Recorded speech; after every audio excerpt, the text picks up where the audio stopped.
I am seeing healthcare getting better. We're seeing the cost coming down, the improvement in the outcomes, meaning the health for the patients, and we're seeing them being so much more comforted and confident in their ability to care for themselves. We see this happen, so we know it can be done, and I think for the first time it's not just pockets where somebody's done a research project to prove it, but we're really seeing it roll out through health systems.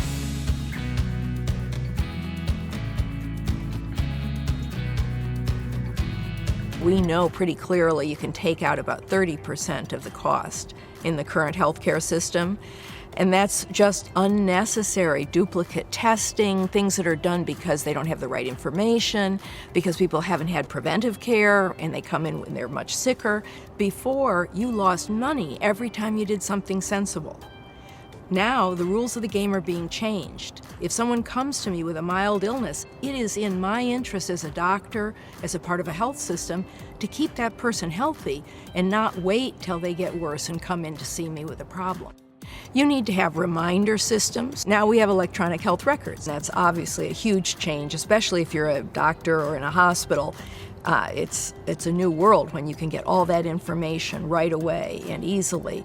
You need to have a way to coordinate your care so the cardiologist and the neurologist and the primary care doc know what each other are doing. So now we have records in the pharmacy that can track all the different medications that someone's being prescribed. For the patients themselves, what they're going to experience most of all is the fact that a lot of the things they need to do will be so easy now. It'll be easier for them to take care of themselves and to communicate with the doctor's office. So you wake up one morning and you feel nervous. You think your blood pressure might be up, you're not sure. You can buy a blood pressure cuff today, you can measure it, but what do you do with that information? You're sitting there looking at it, you're not sure, maybe it's a problem. Should you call your doctor, but your doctor can't answer, he's busy?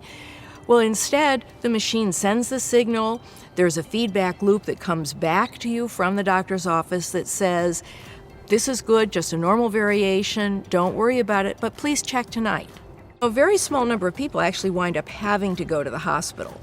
And if you take out all the people who go to the emergency room because their doctor isn't available, and the people who go to the hospital because their disease was preventable, if we get things straightened out, the hospital of the future is going to be a big emergency room, because we've still got trauma and emergency problems, big imaging, that's basically the MRI and CAT scan, because our power to see into the human body is going to continue to grow, and those are big machines.